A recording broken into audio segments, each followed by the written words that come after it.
हरे कृष्णा। तो चलिए आज मैं आप सभी को बताती हूँ कि इस बार हो रही है देवउठनी एकादशी, क्योंकि एकादशी का महत्व काफ़ी बड़ा होता है।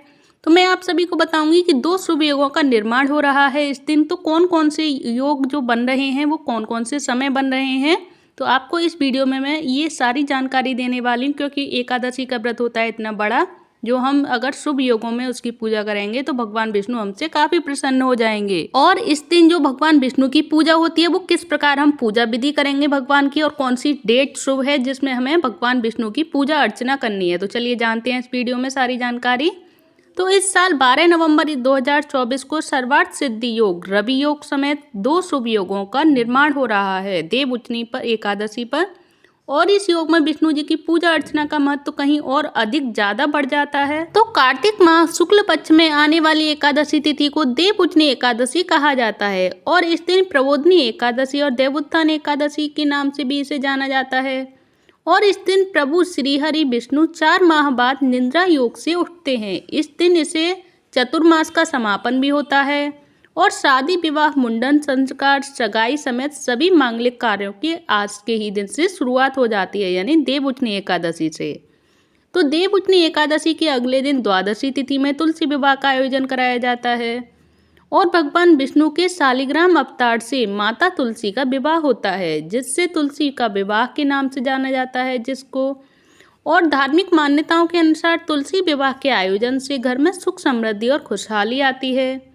कार्तिक माह में तुलसी के पौधे की पूजा अर्चना भी शुभ फलदायी मानी जाती है। तो आइए जान लेते हैं देवउठनी एकादशी और तुलसी विवाह की सही तिथि और शुभ मुहूर्त के बारे में। तो देवउत्थान यानी कि देवउठनी एकादशी की सही तिथि रहेगी पंचांग के अनुसार कार्तिक माह शुक्ल पक्ष की एकादशी तिथि की शुरुआत हो रही है 11 अक्टूबर की शाम 6:46 पर होगी, और अगले दिन शाम 4:04 पर समाप्त होगी। इसीलिए उदया तिथि के अनुसार 12 नवंबर को देवउठनी एकादशी मनाई जाएगी, जिसका शुभ मुहूर्त 12 नवंबर को ही रहेगा।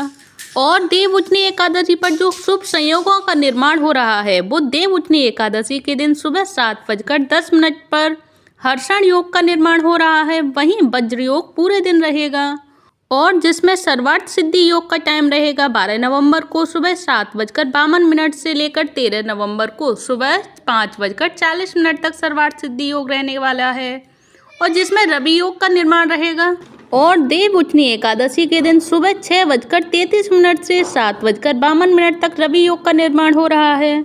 वहीं देवउठनी एकादशी वाले दिन भद्रा काल का समय भी रहेगा, जिसमें कि वो रहेगा सुबह 6:33 से शाम 4:04 तक भद्रा का साया रहेगा, और जिसमें ज्योतिष भद्रा के साये में शुभ कार्यों की मनाही करते हैं। इसलिए जो समय है भद्रा का उसमें हम पूजा नहीं करेंगे, उससे पहले और उसके बाद में ही पूजा होगी।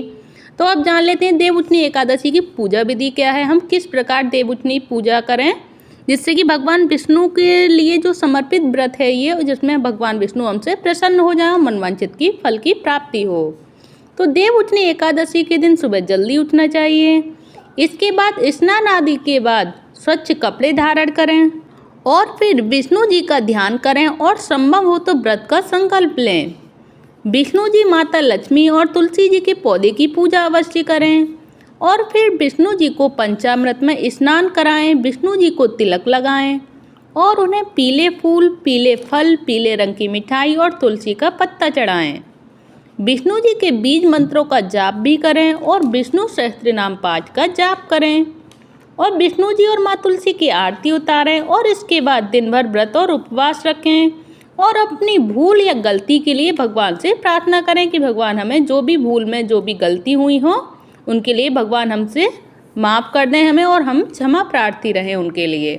और आज की ये सारी जानकारी आप सभी को कैसी लगी? जो भद्रा का साया है इस बार एकादशी पर वो कौन से समय है, और आप सभी इनको ध्यान में रखकर ही पूजा अर्चना करें भगवान विष्णु की। और ये सारी जानकारी अगर अच्छी लगी हो आप सभी को तो प्लीज़ वीडियो को लाइक करें, चैनल को सब्सक्राइब करें। धन्यवाद। हरे कृष्णा, हरि बोल।